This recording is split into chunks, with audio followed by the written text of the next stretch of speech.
Hello and welcome back to my channel. I'm Haya and you're watching High Archive.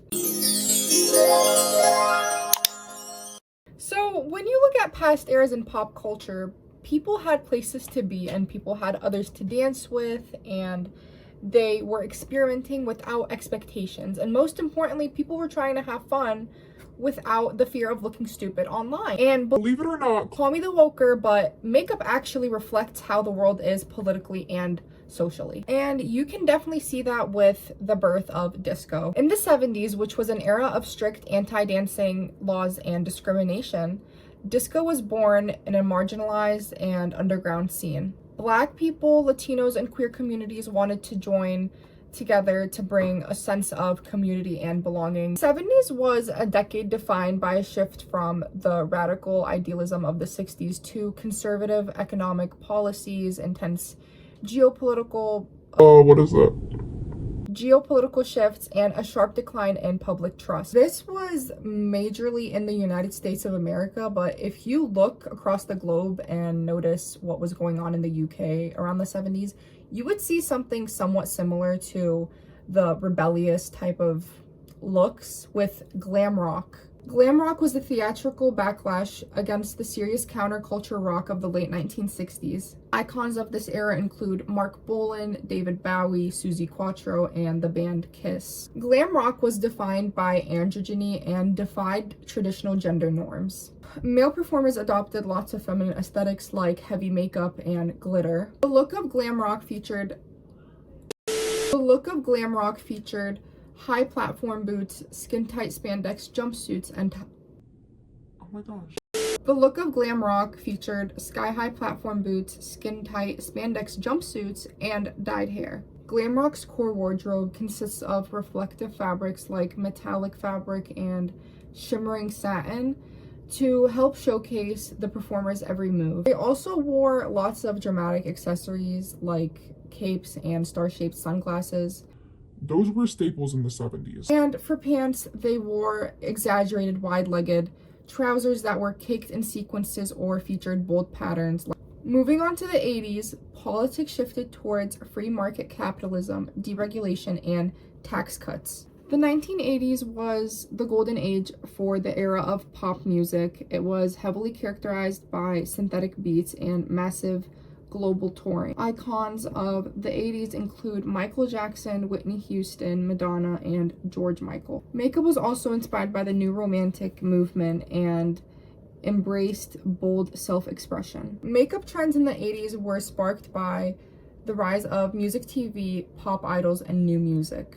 Beauty trends in the 80s rejected the natural look that was brought by the previous decades with bright colors. For eyeshadow, people used bold neon colors like electric blue, purple, and pink, and applied it all the way up to the brow bone. Heavily applied eyeshadow was paired with thick liner to create the bold, oversized eye look that defined the 80s. Eyebrows also underwent a dramatic shift from overplucked, very thin brows from the 70s to natural, bushy brows. Bold blush in bright shades was swept all the way from the apple of the cheek to the temple, using the draping technique for a sculpted, dramatic look. Lips featured reds, pinks, and berry shades in metallic, glossy, and even matte finishes.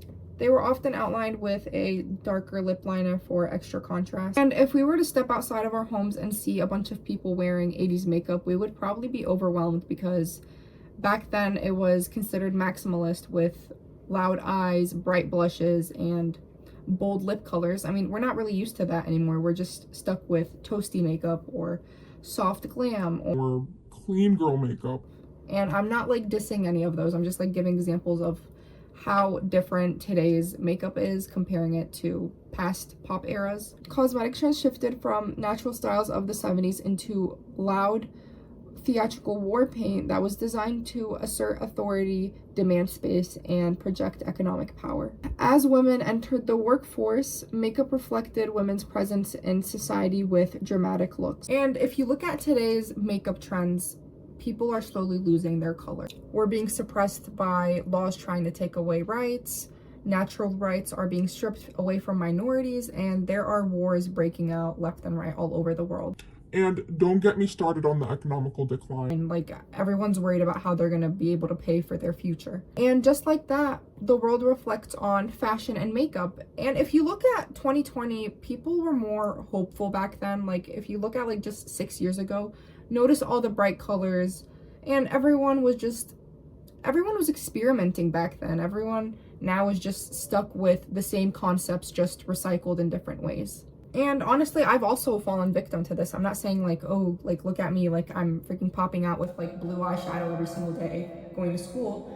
But we all most of us put on bland makeup, like soft glam, and we just head out the door. Like we're not trying new things. We're not going out of our way to put on a new outfit that, you know, might look weird. So I think that people need to get out of their comfort zone again and just try something new. I mean, What's the worst that can happen? I hope this video was fun.